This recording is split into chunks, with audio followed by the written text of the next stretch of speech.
Hello and welcome from Munich airport. I just arrived and we're going to take a flight with the flag carrier of Abu Dhabi, Etihad. Let's go. All right, we're flying today from Terminal 1, which is where all the non-Lufthansa partners depart from. There's a long hallway. It's a pretty old terminal, but nevertheless, it's pretty fun. So, as you might have seen from the title, we're taking a flight on Abu Dhabi's main flag carrier, Etihad, which will take us today from here in Munich to Abu Dhabi and then to Bangkok. So let's go. Oh yes, the joys of traveling around Germany. They've closed down this pathway. So now I have to leave the airport to get through there. So apparently they've closed down the Concourse B because of this construction site. Yeah, Munich airport's really not a fun place to be, especially not Terminal 1. Terminal 2 is a lot better. All right, all checked in. Got my boarding pass. I dropped my bag off, even though it's just a small bag, but I have an 8-hour layover in Abu Dhabi where I also want to film a video, so it's definitely not practical to carry that around with me. The best thing about Munich airport is that they have a currywurst stand in between the two terminals, so this is where I'm heading now. Let's go to the plaza between Terminal 1 and Terminal 2 to have a typical German currywurst.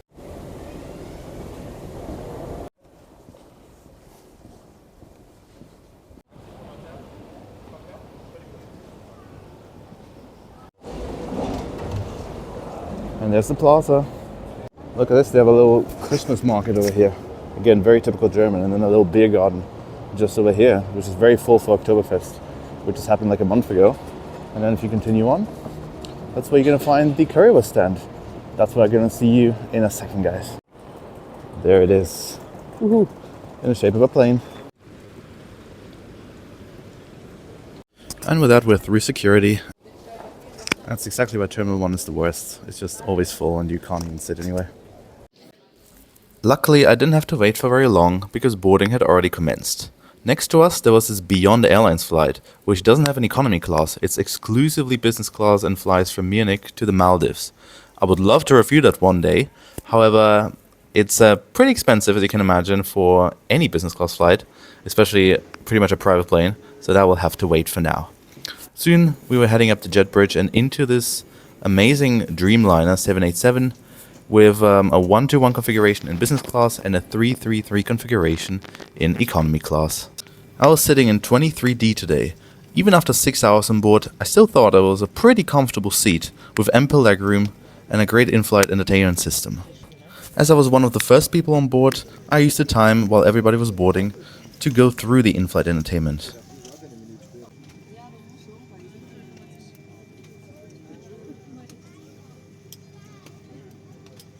I found it to be pretty responsive with a lot of good movies, series and music. Then the safety video started playing and we were on our way to Abu Dhabi. Alright, ladies and gentlemen, and here we are in the Dreamliner 787 toilet. It's actually really spacious. I've been in one before on Air Canada and it wasn't as big as this. Very happy to see that it's pretty clean as well, not 100% clean, but we are 2 hours into the flight, so that's not too bad. I can fully stretch out. In fact, there's even more space up here. The bog is super clean, and I love this little tile finish. It's not really tiles, but it's really cool. Temperature-wise in the cabin, it's been super hot for the first hour and a half, 2 hours of this flight. Now they got this under control, at least, but it wasn't very pleasant. So this is the only thing negative about this flight. The crew is absolutely nice and helpful, and I got nothing negative to say about this flight really. It's just pleasant. So I think the meal service is going to commence pretty soon. I'm gonna head back to my seat. I wasn't wrong, as the meal service had already begun when I returned to my seat. I opted for the chicken with mashed potato, as well as some mystery salad and a dessert. Although I do have to admit, I was still a bit hungry because the portion wasn't that big. Halfway through the flight, the safety video started playing a second time, which I do have to admit absolutely freaked me out.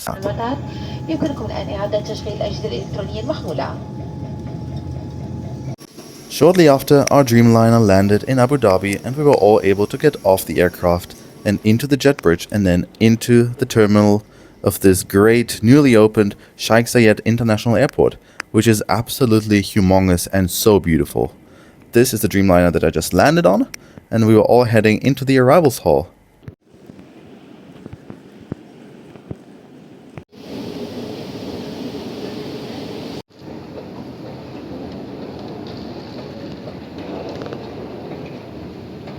We're here at Zayed International Airport in Abu Dhabi. The arrival experience was a bit rough. The officer didn't want to let me through first and was very unlikable, but we got here at the end. It was kind of a fun flight. The crew was absolutely lovely. That was what stood out to me. We were on time out of Munich, on time into Abu Dhabi. It was a pretty good experience. However, there are a few things missing if you compare Etihad to, a carrier like Emirates or Singapore Airlines or Qatar Airways, which Etihad is striving to be. They are the country's main carrier, the flagship carrier of the United Arab Emirates. The food was good, but it lacked, the portion size. So that was a bit of an issue for me. Whatever the dessert was and the salad were amazing. However, they were tiny portions. The chicken with the mashed potato was good, and the portion was fine. So that was alright, but the catering could be a bit better. The entertainment system lacked a few movies. The flight map wasn't the best. So just a few details that were not perfect in a way. But then again, you pay less than for Emirates, so I guess you can't really complain. Anyway, I'm going to head out, film a video in Abu Dhabi, and then come back and film a bit on the second flight to show you guys the experience out of Abu Dhabi and into Bangkok. So stay tuned. I'm going to be absolutely shattered. It's going to be in about 6 hours. But I'll see you in literally just a second. And with that, we're already back. Behind me you can see an A380 from Etihad. How cool is that? Let me show you guys the airport before we board the second flight of the day. This is pretty much the central area of the airport. We have a foot locker, bodyworks, a boots, and all the gates go basically away from here. I think this is the perfect representation of the UAE.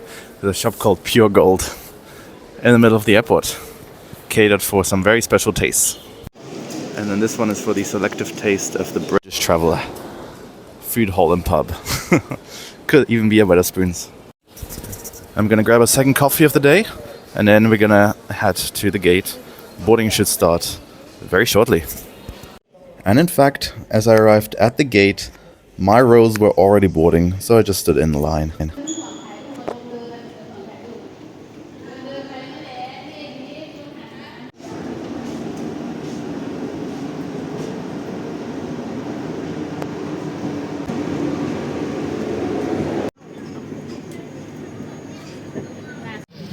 First officer,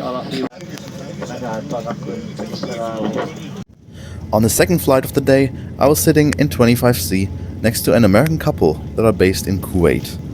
Shortly after, we took off into the Abu Dhabi skies and meal service commenced. I opted for the very last chicken and rice dish that they had on board, and it tasted absolutely phenomenal. The portion was bigger too this time.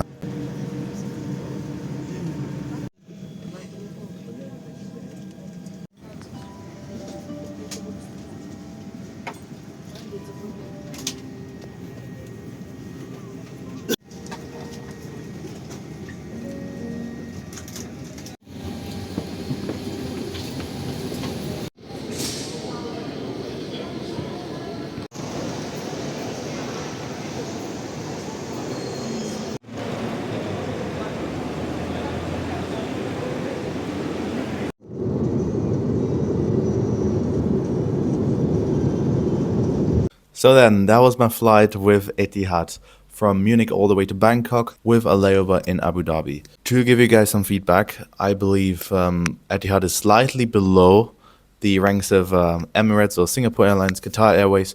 They are good, but the details are not quite there. However, I paid only 425 euro for this flight, which is just about 455 USD. The likes of Emirates, Qatar Airways, Singapore Airlines all wanted more than 600 USD for this flight, so this was significantly cheaper.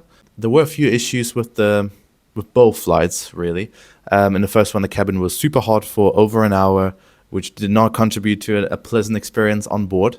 Also, in the first flight, the portion size was not the biggest, especially with the salad and also the dessert. And then when the second flight reached Bangkok, we ended up parking up, and the engine didn't turn off for about 40 minutes. I don't know what was going on there, but they kept us waiting really long. We accumulated quite a delay, so I guess there would have been a delay out of Bangkok as well for the next flight. So that's not the best thing, of course. Even after they turned the engines off, we still weren't allowed to leave the plane, even though everybody stood up already, had their bags, and they still kept us waiting for 10 minutes. The doors were still closed. The business class passengers were also still sitting there. I was able to look into the cabin, and they were not moving either. So I don't know what was going on there. However, everything else was really good, and definitely worth saving the money compared to, let's say, Singapore Airlines. The catering was great. The food was really good. But what stood out to me the most was the incredible, pleasant, and welcoming crew on both flights. They ended up running out of chicken, and the cabin crew went out of the way to give me their crew meal, which was just so kind and absolutely incredible of them. The ground experience was also good, apart from that one officer who was not the most welcoming. But apart from that, there's also great infrastructure to get to Abu Dhabi. Of course, the airport is quite far out of the city, but you really don't have to worry about that because the buses are always on time, and a layover in Abu Dhabi is always worth it. So yeah, let me know in the comments below what you think of Etihad, and whether you've flown with them before, what your experience was. In the next weeks and months, I will be uploading some more flight reviews from Southeast Asia. I want to do Asia, Thai Airways, Vietnam Airlines, and so on. So if you're curious to see these airlines, please subscribe. There will be a lot more content, not just flight reviews. I'm also adventurizing across Southeast Asia. So yeah, drop a like as well if you enjoyed the video, and I'll see you in the next one. Bye for now.